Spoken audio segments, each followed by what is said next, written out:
Shalom, shalom. Soyez bénis et soyez les bienvenus à la chaîne Cœur Sacré, votre chaîne. La vidéo d'aujourd'hui, nous allons parler de la prière. C'est un thème qui est tellement expliqué et mais dont la réponse a été donnée par le Seigneur Jésus-Christ lui-même. La prière, qu'est-ce que la prière? La prière est un échange entre l'homme et Dieu, son Créateur. La prière est le moment de la communication entre l'homme et Dieu. La prière peut-elle se faire avec des yeux fermés, avec des yeux ouverts? Oui, la prière peut être faite avec des yeux fermés, comme avec des yeux ouverts. Et le Seigneur Jésus-Christ nous enseigne que la prière est cette disposition dans l'intérieur. Donc il consiste à fermer la porte de la terre et à ouvrir celle du ciel. Car c'est là, au milieu de nous, en nous, que nous agressons à Dieu et dont nous devons écouter Dieu. Car la prière n'est pas un monologue. La prière, c'est parler à un autre et écouter aussi l'autre. On ne doit pas finir une prière sans avoir écouté ce que Dieu nous dit. Parce que le Seigneur Jésus-Christ le dit lui-même. Quand tu pries, entre dans ta chambre, ferme ta porte. Et là, dans ce lieu secret, ton Père y est. Et c'est lui qui te le rendra. Là, il te le rendra. Cela veut dire que lorsque tu pries là, il te parle. Ce que tu demandes là, il te parle, il te dit ce qu'il te faut faire pour que ça s'accomplisse. Il t'enseigne, il t'éduque là à l'intérieur, même dans le secret.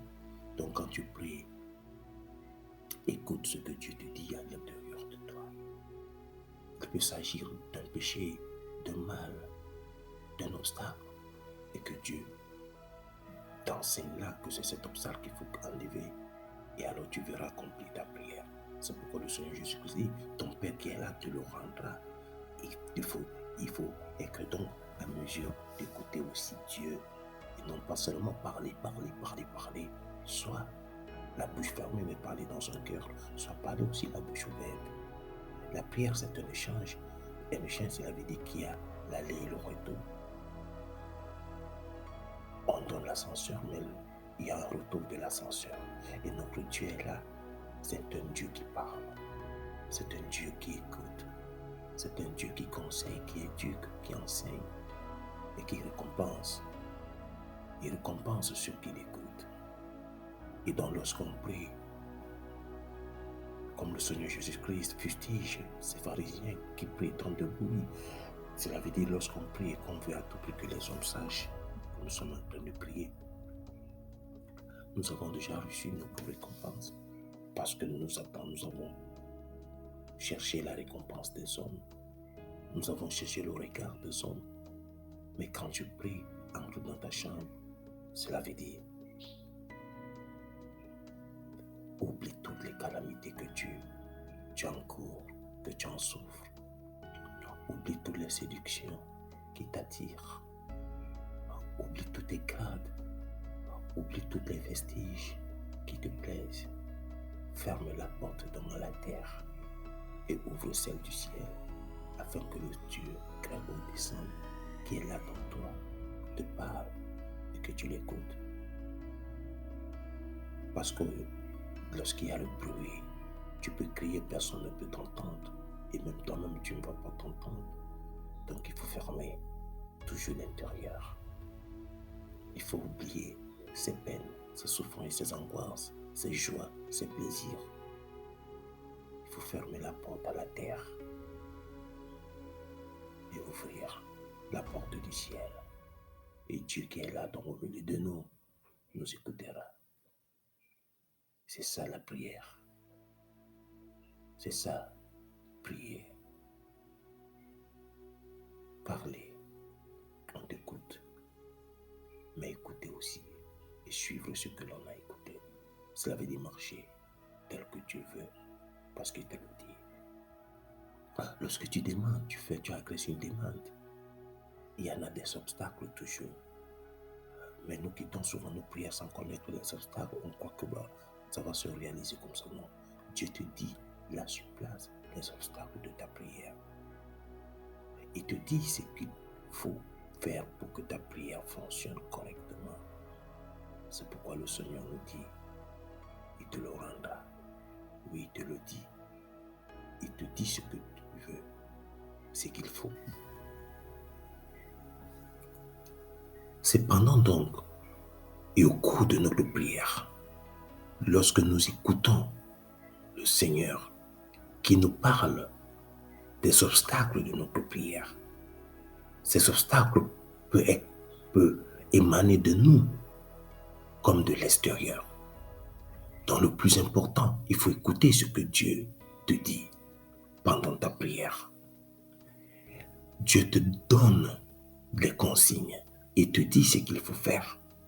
Il peut s'agir de quitter un péché, de quitter ce qui t'attire vers ce qui ne plaît pas à Dieu.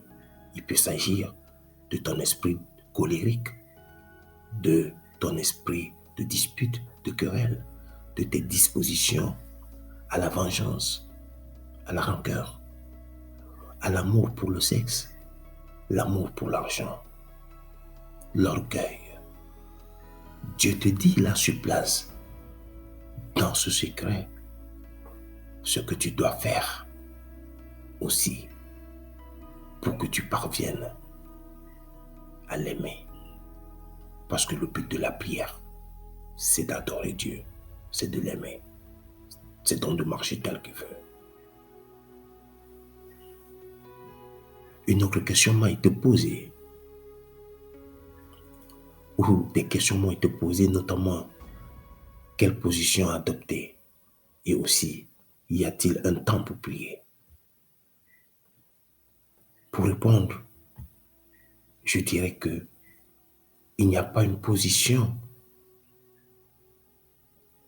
parfaite autre que l'humilité devant Dieu. S'humilier devant Dieu commence par notre âme, dans la crainte de Dieu. Lorsque nous avons la crainte de Dieu, notre âme commence à adorer Dieu en nous. Notre âme supplie Dieu. Notre âme reconnaît sa petitesse. Notre âme reconnaît son impuissance face à Dieu et s'humilie à Dieu. Et notre âme nous communique donc qu'il faut que nous nous mettons à genoux devant Dieu. C'est pourquoi nous allons nous mettre à genoux devant Dieu aussi physiquement, parce que c'est le signe d'adoration. S'agenouiller devant Dieu, c'est l'adorer, c'est le chérir, c'est l'aimer, c'est montrer qu'il est le Tout-Puissant. C'est montrer que sans lui, nous ne pouvons rien. Donc se mettre à genoux devant Dieu, c'est l'adorer. C'est la position parfaite extérieure. Pourquoi? Parce que, comme je le dis, cette position a commencé par l'intérieur, par notre âme qui s'humilie devant Dieu, parce qu'elle craint Dieu. Lorsque donc nous nous humilions devant Dieu, nous nous mettons toujours dans la crainte de Dieu. Et par son action, nous l'écoutons. Si donc nous parvenons à écouter Dieu, nous allons vivre consciemment notre prière. Nous allons vivre déjà ce que Dieu nous a dit. Et nous sommes sûrs que notre prière est arrivée et que notre prière a une solution. L'autre question, à savoir le temps. Y a-t-il un temps pour prier? Le Seigneur Jésus-Christ a donné la réponse déjà. Il dit prier sans cesse et il dit veiller et prier. Ce qui veut dire que Dieu n'est sous aucune influence du temps, du lieu, de l'espace. Il faut donc prier à tout temps. Il faut prier à tout temps. Parce que la prière est comme la nourriture pour notre âme. C'est lorsque nous prions que notre âme reçoit des forces de Jésus-Christ, de Dieu. C'est lorsque nous prions que notre âme parvient à surmonter les obstacles, notamment les défauts, les caractères que nous avons, que notre âme parviendra à surpasser et se lier à Dieu. Donc nous devons prier constamment. Nous devons avoir une vie de prière. Est-ce qu'il faut prier à 18h, à 16h, à 15h, à une heure précise? Le chrétien prie à tout moment, car c'est son Dieu qui le demande, qui le conseille de veiller et de prier. De prier, de toujours prier. Parce que lorsqu'on a une vie de prière, on est toujours en communion avec Dieu. D'autres pensent qu'il faut prier à une certaine heure. Non. Le chrétien n'a pas ces arrière-pensées. Le chrétien n'a pas envie de faire comme des charlatans. Le chrétien sait que Dieu est au-dessus du temps et que Dieu écoute à tout moment. La porte de Dieu est ouverte à tout moment. Il n'y a pas de temps pour Dieu. Il n'y a pas de temps pour Dieu. On prie à le Seigneur à tout moment et à tout lieu, dans toutes circonstances. Dieu nous écoute. Lorsque nous nous habituons à prier, notre corps s'habitue aussi à prier. Notre âme s'habitue à prier et elle obéit ainsi à la loi de la continuité. Le veiller et le prier. C'est pourquoi il faut prier sans cesse. Parce que plus nous prions, plus notre âme reçoit de la force pour veiller à la prière pour notre bien. Parce que lorsque nous nous couchons, lorsque nous nous sommes affaiblis par le sommeil, nous sommes emportés par le sommeil, l'activité de prière continue par notre âme et continue à prier et adorer Dieu. C'est ainsi qu'elle retrouve son époux à tout moment. Donc, la prière, chers frères et sœurs, nous devons comprendre qu'elle est une pièce centrale pour la marche dans la sanctification. Parce que c'est par la prière au nom du Seigneur Jésus-Christ que nous vaincrons tous les obstacles émanant de nous ou venant de l'extérieur. Ce n'est que par la prière. Ayons une vie de prière. Ayons une vie de prière.